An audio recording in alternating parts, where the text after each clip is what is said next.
Vatsala club കണ്ടിട്ട് വരികയാണ്. അപ്പോൾ ഈ സിനിമയെക്കുറിച്ചുള്ള എൻ്റെ അഭിപ്രായം, നിരീക്ഷണം. അപ്പോൾ ഇതിൽ നായകന്മാരാരൊക്കെയാണെന്ന് ചോദിച്ചാൽ അഖിൽ കവലയൂർ, കാർത്തിക് ശങ്കർ, രൂപേഷ് പീതാംബരൻ, അംബി പ്രദീപ്, പിന്നെ വിശാഖ് ജ, ഇവരൊക്കെയാണ് നായകന്മാർ. പിന്നെ നായിക ഗൗരി ഉണ്ണിമായ. അപ്പോൾ ഇവരെ കൂടാതെ വിനീത് തട്ടിലും പിന്നെ കുറേ നടന്മാരും ഉണ്ട്. അപ്പോൾ പ്രധാനമായിട്ട് ഞാൻ നേരത്തെ പറഞ്ഞവരാണ് നായകന്മാരും അതേപോലെ നായികയും. അപ്പോൾ ഇവർ ഈ സിനിമയിൽ അവർക്ക് കൊടുത്തിരിക്കുന്ന റോൾ എന്താണോ, ഇവരെന്ന് പറഞ്ഞാൽ ഇതിലെ മിക്ക നടന്മാരും അവർക്ക് കൊടുത്തിരിക്കുന്ന റോൾ എന്താണോ അത് മാക്സിമം നന്നായിട്ട് ചെയ്യാൻ ആത്മാർത്ഥമായിട്ട് ശ്രമിച്ചിട്ടുണ്ട് കേട്ടോ. അത് നമുക്ക് ഇല്ല എന്ന് പറയാൻ പറ്റില്ല. അവരുടെയൊക്കെ മിക്കവരുടെയും സ്ക്രീൻ പ്രസൻസ് വളരെ കൃത്യമാണ്. അവിടെ നോക്കി ഇവിടെ നോക്കി ഒന്നും നിൽക്കാതെ കറക്റ്റായിട്ട് തന്നെ സ്ക്രീനിൻ്റെ മുന്നിൽ അവരുടെ ഭാഗം അവർ അവതരിപ്പിച്ചിട്ടുണ്ട്. ഇതാണ് ഈ സിനിമയിൽ ഞാൻ കണ്ട ഒരു പോസിറ്റീവായ ഒരു മാറ്റർ. ഇനി ഈ സിനിമ എങ്ങനെയായിരുന്നു എന്ന് പറയാം. ഈ സിനിമയ്ക്ക് ഞാൻ കയറിയിട്ട് ഇത് കണ്ടുകൊണ്ടിരിക്കുമ്പോൾ ഞാൻ ശരിക്ക് ഊളംപാറയിലാണോ അല്ല കുതിരവട്ടത്താണോ എന്നുള്ള കൺഫ്യൂഷനാണ് എനിക്ക് ഉണ്ടായത് കേട്ടോ.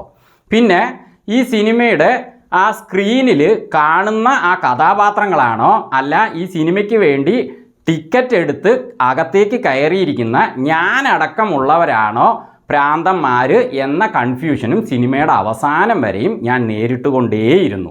കാരണം ഈ സിനിമയുടെ കഥ എഴുതി ഡയറക്റ്റ് ചെയ്തിരിക്കുന്നത് അനുഷ് മോഹനാണ്. അനുഷ് മോഹൻ ചേട്ടാ, നമിക്കുന്നു നിങ്ങളെ. അപ്പോൾ സിനിമയിൽ എന്താണ് മാറ്ററായിട്ട് പുള്ളി എഴുതിയിരിക്കുന്നതെന്ന് വെച്ചാൽ ഇതിൽ കുറേ പിതാക്കന്മാർ ചേർന്നിട്ട് അവർക്കൊരു സംഘടനയുണ്ട്. അതെന്താണെന്ന് വെച്ചാൽ കല്യാണം മുടക്കി സംഘടന, അവരുടെ സ്വന്തം മക്കളുടെ. അതിൽ മക്കളൊക്കെ കൂടി വേറൊരു ക്ലബ്ബും വെച്ചിട്ടുണ്ട്, വത്സല ക്ലബ്ബ്. അവരുടെ ഒരു ലക്ഷ്യം എന്താണെന്ന് വെച്ചാൽ ഇവർ മുടക്കുന്ന കല്യാണങ്ങളെ എങ്ങനെയെങ്കിലും നടത്താൻ, അതായത് ഈ മക്കളുടെ തന്നെ കല്യാണം നടത്താൻ. ഇതാണ് ഈ സിനിമയിലെ പ്രധാന പ്രമേയം. അപ്പോൾ ഈ വത്സല ക്ലബ്ബ് ഈ പിതാക്കന്മാരുടെ ക്ലബിനോട് ഒരു ബെറ്റ് വെക്കുകയാണ്. ആ ബെറ്റിൽ അവസാനം എന്ത് സംഭവിച്ചു എന്നുള്ളതാണ് ഈ സിനിമയുടെ കഥ. എനിക്കിത് പറയാതെ ഇതിൻ്റെ റിവ്യൂ പറയാൻ കഴിയില്ല. ഞാൻ ഇതിൻ്റെ കാര്യങ്ങളിലേക്കൊന്നും കടക്കുന്നില്ല. ഇതാണ് മാറ്റർ എന്ന് മാത്രം ഞാൻ പറയുകയാണ്. അപ്പോൾ എവിടെയെങ്കിലും പിതാക്കന്മാർ സ്വന്തം മക്കളുടെ കല്യാണം മുടക്കാൻ വേണ്ടിയിട്ട് ഒരു ഗ്രൂപ്പൊക്കെ വെച്ച് നടക്കുന്നുണ്ടോ ലോകത്ത്? ഞാൻ ആദ്യമായിട്ടാണ് കാണുന്നത് ഇങ്ങനെ ഒരു കാര്യം.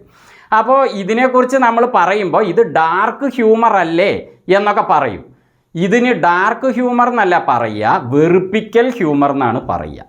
വെറുപ്പിക്കലായിരുന്നു. ഇതിലെ നായിക ചാക്രിക, അത് അതിലേറെ വെറുപ്പിക്കലായിരുന്നു. ഓരോ കഥാപാത്രങ്ങൾക്കും കൊടുത്തിരിക്കുന്ന ഡയലോഗുകൾ എന്തോ അവരത് പറയുന്നത് കേൾക്കുമ്പോൾ എന്തോ പാർലമെൻറ്റിൽ പോയിട്ട് ഇവർ പ്രസംഗിക്കുന്ന കാര്യങ്ങൾ പോലെയാണ് ഇതിൽ അവർ കാണിച്ചു കൂട്ടുന്നത്. ഭയങ്കര സംഭവങ്ങൾ പോലെ. ശരിക്കും പറഞ്ഞാൽ ഈ സിനിമയുടെ ഇടയ്ക്ക് ഡയലോഗും കാര്യങ്ങളൊക്കെ വരുമ്പോൾ ഇടയ്ക്കിടയ്ക്ക് ഇതിന് നല്ല മ്യൂസിക്കൊക്കെ വരുന്നുണ്ട്. ജോനാഥൻ ബ്രോസാണ് ഇതിന് മ്യൂസിക് കൊടുത്തിരിക്കുന്നത്. അങ്ങേരുടെ മ്യൂസിക്കും ഈ സിനിമയിലെ കഥയും ആ ഡയലോഗും ശരിക്ക് പുഴയിൽ ചത്തുകിടക്കണ മീനിന് ചൂണ്ടയിട്ട പോലെയുണ്ട്. രണ്ടും തമ്മി ചേരുന്നേ ഇല്ല.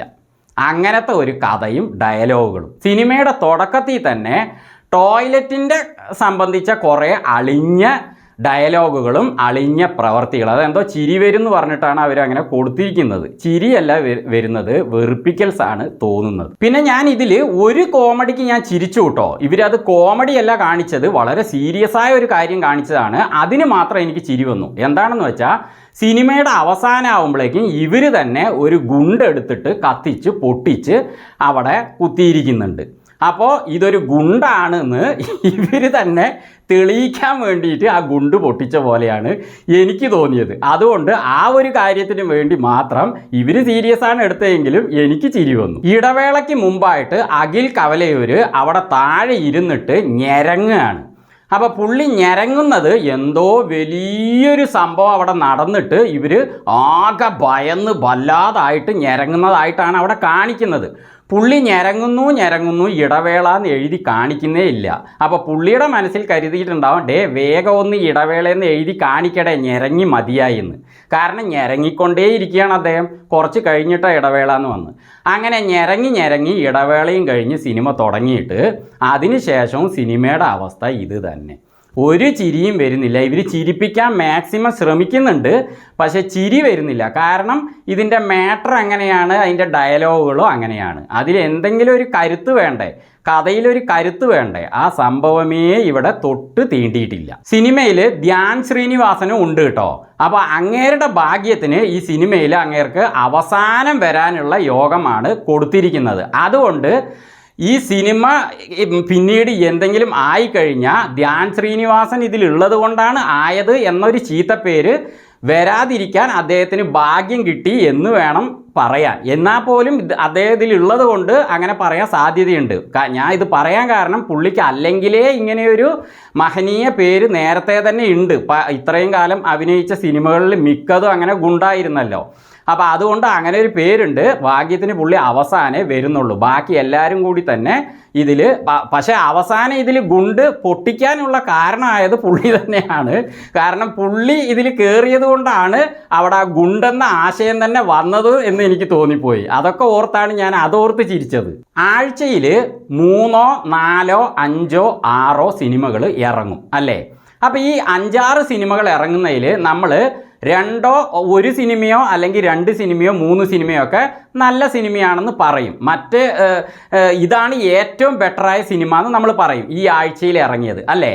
അപ്പോൾ ബാക്കി അതെന്തുകൊണ്ടാണ് ഇതാണ് ഏറ്റവും നല്ലതെന്ന് നമ്മൾ പറയാൻ കാരണം, ബാക്കി സിനിമകളൊക്കെ മോശമായതുകൊണ്ട് തന്നെയാണ്. അപ്പോൾ ഈ ആഴ്ചയിലത്തെ മാത്രമല്ല, ഈ കൊല്ലത്തെ തന്നെ ഏറ്റവും മോശം സിനിമയാണ് ഇത് എന്ന് ഒരു റിക്വസ്റ്റ് പ്രേക്ഷകർക്ക് കൊടുത്ത രീതിയിലുള്ള ഒരു സിനിമയായി വത്സല ക്ലബിനെ എടുത്തിട്ടിരിക്കുകയാണ് എന്ന് ആണ് ഈ സിനിമ കണ്ടു കഴിഞ്ഞപ്പോഴേക്കും എനിക്കുണ്ടായ അഭിപ്രായം.